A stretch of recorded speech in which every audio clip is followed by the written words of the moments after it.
कोकणातील प्रत्येक अपडेट जाणून घेण्यासाठी आजच माझे कोकणच्या सोशल मीडिया प्लॅटफॉर्मला लाईक, फॉलो आणि सबस्क्राईब करा. नमस्कार, तुम्ही पाहत आहात माझे कोकणचे प्राईम टाइम बुलेटिन. बातमीपत्राला सुरुवात करण्याआधी पाहूयात बातमीपत्रातील महत्त्वाच्या हेडलाईन्स. सिंधुदुर्गातील नेरूरमधील रोंबाट उत्सव अलोट गर्दीत संपन्न. आकर्षक 20 ते 25 फुटांची भव्य दिव्य अशी चलचित्रे. पारंपरिक रोंबाटांच्या सादरीकरणाने रसिक प्रेक्षक मंत्रमुग्ध.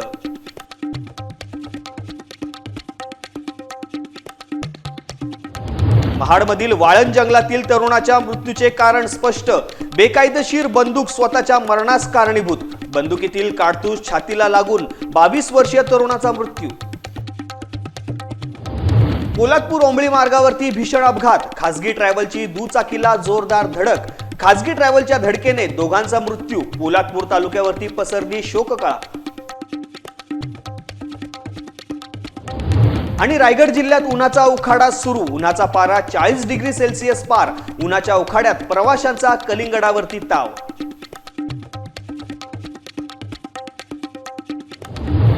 आता पाहूया सविस्तर वृत्त. होळी सणानिमित्त कुडाळ तालुक्यातील नेरूर गावात सायचे टेंब येथे मांड उत्सव प्रचंड गर्दीत साजरा करण्यात आला. यावेळी पारंपरिक पद्धतीने सुरू असलेले रोंबाट व पौराणिक प्रसंग, कथांवर आधारित देवदेवतांच्या भव्य दिव्य विराट स्वरूपाच्या प्रतिकृती, देखावे साकारण्यात आले. हे देखावे पाहण्यासाठी जिल्ह्यातीलच नव्हे तर परराज्यातून नागरिकांनी गर्दी केली होती. या मांड उत्सवामुळे नेरूर येथील शिमगोत्सवाची एक वेगळीच ओळख निर्माण झाली आहे. मागील अनेक वर्षे सुरू असलेल्या या होळी उत्सवामुळे कोकणातील रूढी परंपरांचे जतन नेरूरवासीय करत आहेत. हे विशेष आहे. कुडाळ तालुक्यातील नेरूर हे कला, क्रीडा, सांस्कृतिक, सामाजिक व इतर क्षेत्रात नेहमीच अग्रेसर राहिलेले आहे. विशेष म्हणजे गावची ग्रामदेवताच श्री देव कलेश्वर असून या गावात सर्व क्षेत्रातील कलाकारांची खाण आहे. होळी सण येथील ग्रामस्थ मोठ्या उत्साहात साजरा करतात. या गावातील होळी सणानिमित्त असणारे रोंबाट हे खास आकर्षण असते.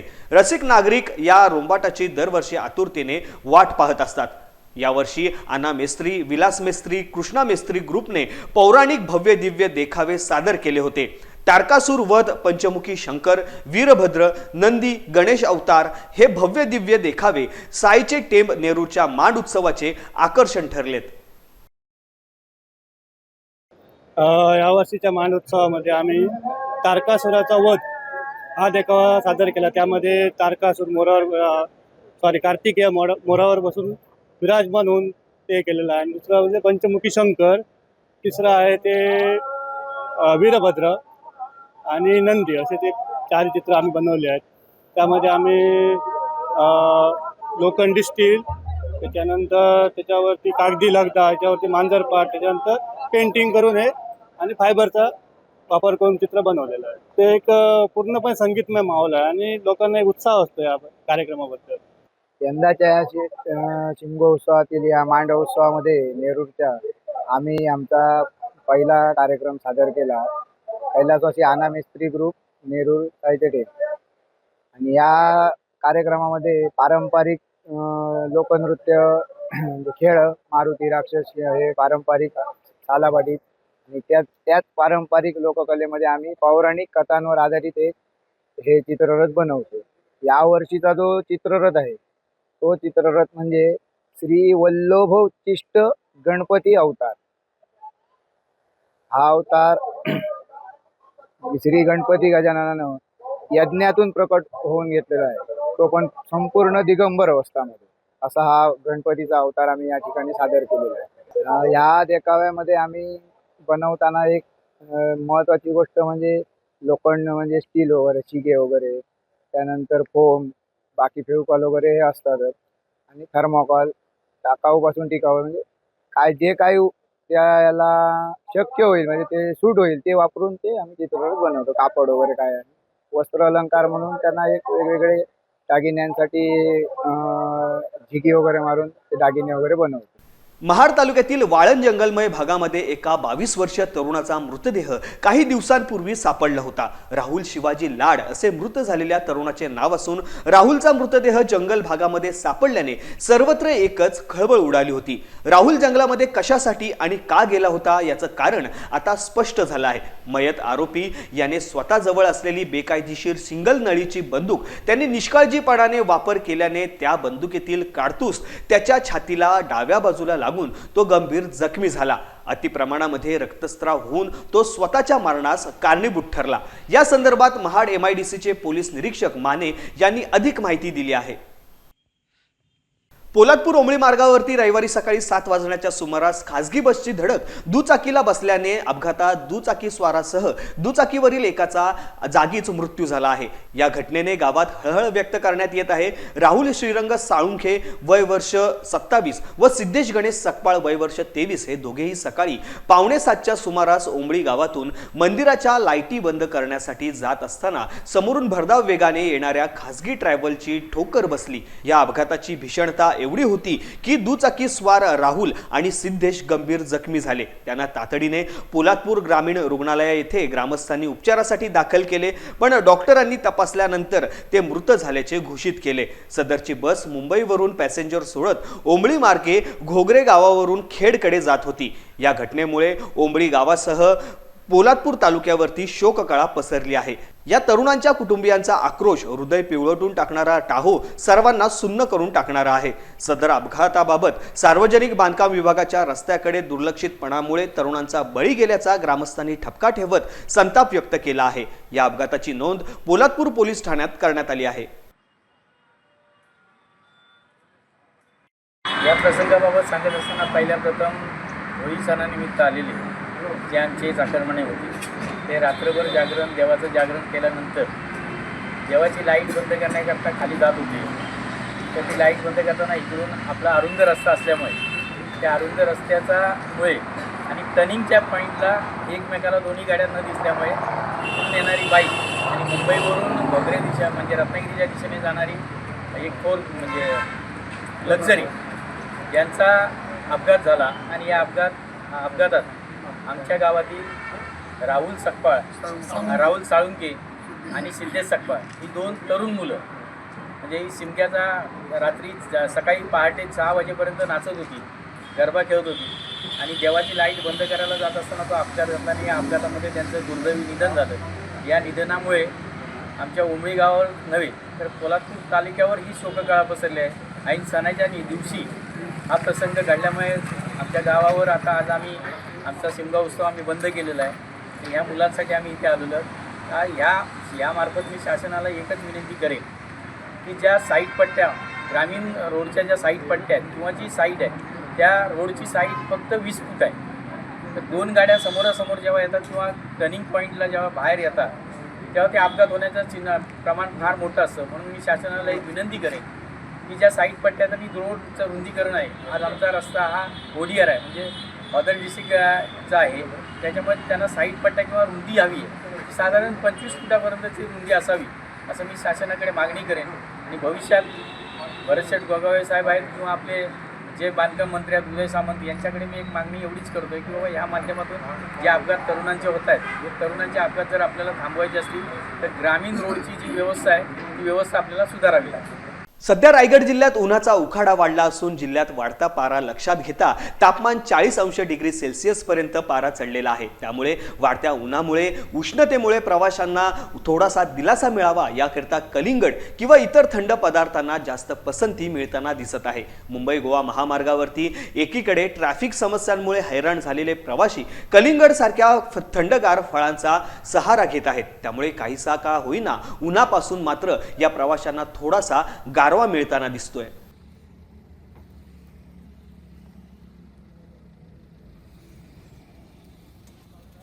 उन्हाळा सुरू होताच रायगडसह सर्वच फळ बाजारात रस्त्यांच्या कडेला थंडगार रसाळ फळांच्या हंगामाला सुरुवात होते. सध्या बाजारात लाल रंगाचे रसरशीत कलिंगड, टरबूज दाखल झाले असून ग्राहकांची सर्वाधिक मागणी आहे. उन्हाळा सुरू झाला असून नागरिक रसाळ व थंडगार पेयाला पसंती देत असतात. त्यामुळे रस पेयाची मागणी देखील वाढत आहे. शरीराला थंडावा देणारे कलिंगड बाजारात मुबलक उपलब्ध झाले आहेत. त्यांना ग्राहक पसंती सुद्धा देत आहेत. उन्हाळ्याची चाहूल लागताच आंब्यापाठोपाठ मार्च महिन्यापासून फळ बाजारात रस्त्यांच्या कडेला कलिंगड विक्री जोमात सुरू आहे. उन्हाळ्यात जीव पाणी पाणी करत असल्याने नागरिकांची पावलं आता आपोआप कलिंगडाच्या दुकानाकडे वळत आहेत. रसरशीत आणि आतून लाल चुटूक असलेले कलिंगड बहुतांश जणांना आवडतात. अशातच रायगड जिल्ह्यात विविध तालुक्यात रस्त्यांच्या कडेला मोठ्या प्रमाणात कलिंगडांची दुकाने पाहायला मिळत आहेत.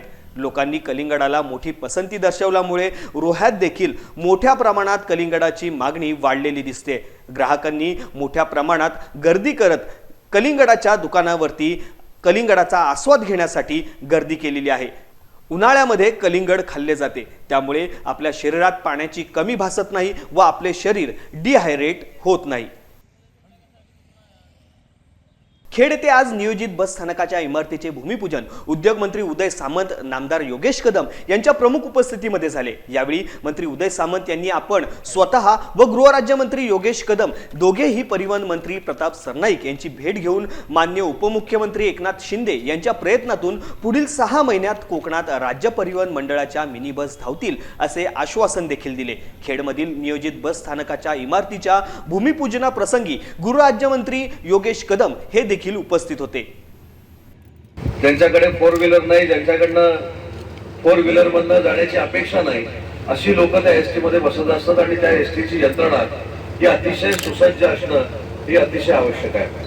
आणि योगेशजी, तुम्ही सांगितलेली गोष्ट खरी आहे की आपली जर भौगोलिक परिस्थिती बघितली तर आपल्याकडे छोट्या बसेसच आवश्यक आहेत. आणि म्हणून तुम्ही आणि मी आणि आपले सगळे जिल्ह्यातले आमदार म्हणून प्रताप सरनाईक साहेबांची भेट घेऊ आणि कुठच्याही परिस्थितीमध्ये पुढच्या 6 महिन्यात आम्हाला आवश्यक असलेल्या मिनी बसेस आपण द्याव्यात अशा पद्धतीची मागणी करू.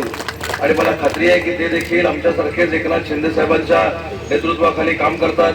आम्ही गतिमान प्रशासनामध्ये, शासनामध्ये काम करतो, त्याच्यामुळे या बसेस देखील आपल्याला नक्की मिळतील अशा पद्धतीची खात्री आज बाळगायला हरकत नाही. पेण येथे शालेय मध्यान्ह भोजन आहारातील अन्न पदार्थांचा पुरवठा करत असताना यात कालबाह्य अन्न पदार्थांचा पुरवठा करण्यात आल्याची घटना शनिवारी घडली होती.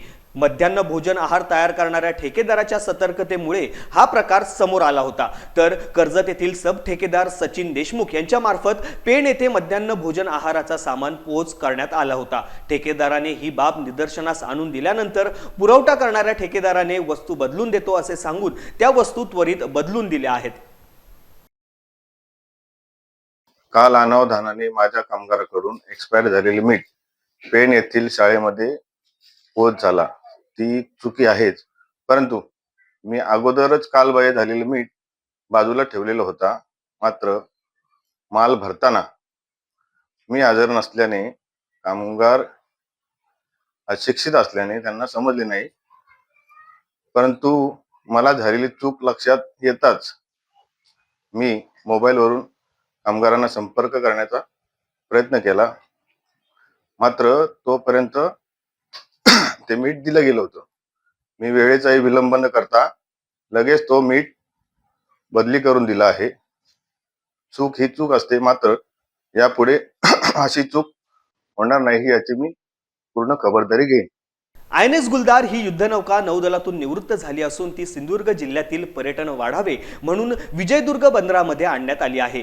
ही युद्धनौका विजयदुर्ग बंदरात पर्यावरणीय साफसफाईसाठी दाखल झाली आहे. ही युद्धनौका पर्यटकांना पाण्याखालील विश्व पाहण्यासाठी उपलब्ध असेल. भारत सरकारने ऐतिहासिक पाऊल उचलत भारतीय नौदलाची निवृत्त युद्धनौका गुलदार ही महाराष्ट्र पर्यटन विकास मंडळाकडे सुपूर्त केली आहे. हे जहाज सिंधुदुर्ग जिल्ह्यातील वेंगुर्ले तालुक्यातील निवती रॉक जवळ समुद्रात पाण्याखालील संग्रहालय आणि कृत्रिम रीफमध्ये रूपांतरित करण्यात येणार आहे. भारतीय नौदलाच्या निवृत्त झालेल्या युद्धनौकेचा अशा प्रकारे पुनर्वापर करण्याचा हा देशातील पहिलाच उपक्रम आहे.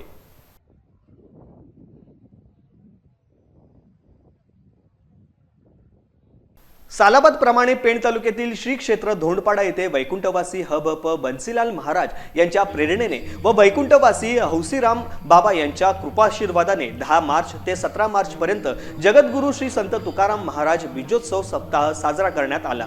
यावेळी सप्ताहादरम्यान काकडा श्री ज्ञानेश्वर पारायण, श्री गाथा पारायण सामुदायिक पद्धतीने होणार आहे. तसेच प्रवचन, हरिपाठ, कीर्तन या माध्यमातून ज्ञानदान देखील करण्यात आले. यावेळी कार्यक्रमासाठी पेण तालुक्यातील अनेक राजकीय, सामाजिक क्षेत्रातील सर्वांनी दर्शनासाठी गर्दी केली होती. तसेच पेण तालुक्यातील नागरिकांनी संत तुकाराम महाराजांचे दर्शन घेऊन धोंडपाड गावातील प्रसिद्ध ढकू प्रसादाचे आस्वाद घेतलाय.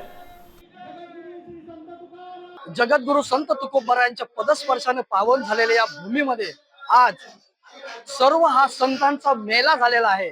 आणि हा वैकुंठास नसलेला हा संतांचा मेला, वैकुंठाशी हा जो मेला नाही, परंतु वैकुंठातना हा प्रभू परमात्मा आज या धोरणामध्ये आलेला आहे.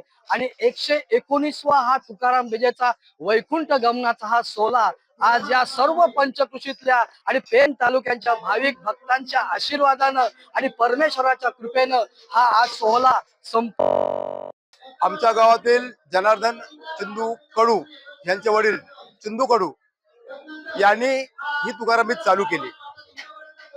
ज्यावेळी चिंदू कडू या बाबांना ताप आला त्यावेळी स्वप्नात त्यांच्या तुकाराम महाराज आले आणि त्यांनी सांगितलं की आता तुम्हाला देहूला यायची गरज नाही. आमच्या गावातले काही वयस्कर त्यावेळी देहूला जातो तुकाराम बीजेला. त्याने चिंदूबाबांनी सांगितलं की तुम्ही आता देहूला येऊ नका, तुमच्या गावात तुकाराम बीज साजरी करा. आणि आजपर्यंत ज्यावेळी 119 वर्षापूर्वी तुकाराम बीज साजरी झाली त्यावेळी जी तस्वीर आहे तुकाराम महाराजांची ही आज तस्वीर आहे आणि त्यांची दिंडी येते.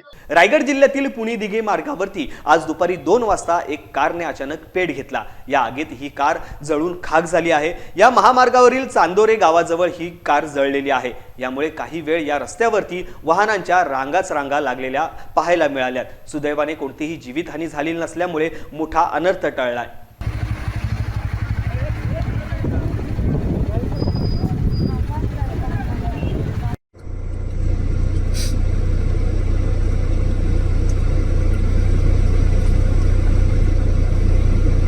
भाई जगताप यांनी लाडकी बहीण योजनेवरून पुन्हा एकदा सरकारला धारेवर धरले आहे. पाहुयात काय म्हणाले आहेत भाई जगताप. तुम्ही जर बघितलं असेल तर हाऊसच्या बाहेर इतका गोंधळ घातला आम्ही.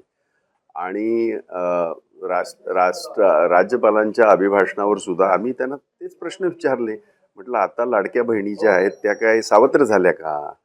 त्यांनी वरच्या सभागृहामध्ये माजी मुख्यमंत्री आणि आताचे उपमुख्यमंत्री एकनाथ शिंदे यांनी अगदी असं मुठी वगैरे आवळून सांगितलं होतं आम्ही 2100 करणार, तुम्ही याच्यामध्ये बघा आपल्या बजेटमध्ये. आम्ही म्हटलं आमचंही प्रेम आहे, लाडकी बहीण तुमची आहे, आमची सुद्धा आहे, परंतु ह्या लाडक्या बहिणींना जे इलेक्शन पूर्वी तुम्ही जो आकडा सांगितला होता, जो तुम्ही त्यांच्या खात्यावर 2-2, 3-3 महिन्याचे पैसे पाठवले होते, त्याच्यातल्या 1.5 कोटी तर तुम्ही बाद करून टाकलं ना आता.